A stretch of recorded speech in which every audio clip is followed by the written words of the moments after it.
Hi all, welcome to football arena. Brazilian super താരമായ Bruno Guimaraes കഴിഞ്ഞ കുറച്ചു കാലമായി പരിക്ക് കാരണം പുറത്തായിരുന്നു. കൃത്യമായി പറഞ്ഞാൽ 2 മാസത്തോളം അദ്ദേഹത്തിന് പുറത്തിരിക്കേണ്ടി വന്നു. ഇപ്പോൾ അദ്ദേഹം തിരിച്ചെത്തിയിട്ടുണ്ട്. ഇന്നലത്തെ ന്യൂകാസിൽ യുണൈറ്റഡിൻ്റെ മത്സരത്തിൽ അദ്ദേഹം പങ്കെടുത്തിട്ടുണ്ട്. അത് ബ്രസീലിയൻ ആരാധകരെ സംബന്ധിച്ചിടത്തോളം സന്തോഷം നൽകുന്ന കാര്യമാണ്.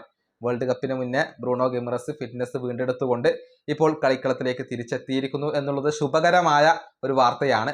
പക്ഷേ മറ്റൊരു ആശങ്ക ഇന്നലെ ആരാധകരെ പിടികൂടിയിട്ടുണ്ട്. അത് യുവ പ്രതിഭയായ എസ്റ്റവായോ വില്യൻ്റെ കാര്യത്തിലാണ്. ഇന്നലെ ചെൽസിക്ക് വേണ്ടി എസ്റ്റവായോ വില്യൻ കളിച്ചിരുന്നു.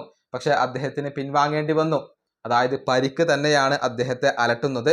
ചെൽസിയുടെ പരിശീലകനായ ലിയാം റൊസ്നിയർ ഇതേക്കുറിച്ച് ചില കാര്യങ്ങൾ പറഞ്ഞിട്ടുണ്ട്. അതായത് എസ്റ്റവായോ വില്യൻ ആകെ തകർന്നു പോയിട്ടുണ്ട്, അദ്ദേഹം കരയുകയായിരുന്നു എന്നാണ് ചെൽസിയുടെ പരിശീലകൻ പറഞ്ഞിട്ടുള്ളത്.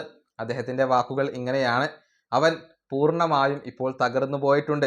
ഹാഫ് ടൈമിൻ്റെ സമയത്ത് അവൻ കരയുകയായിരുന്നു. അത് ഒരു പേശി വലിവ് പരിക്കാണെന്ന് തോന്നുന്നു, അഥവാ ഹാംസ്ട്രിങ് പരിക്കാണ് എന്ന് തോന്നുന്നു. ഇതാണ് എസ്റ്റവായോ വില്യനെ കുറിച്ച് ചെൽസി പരിശീലകൻ പറഞ്ഞിട്ടുള്ളത്.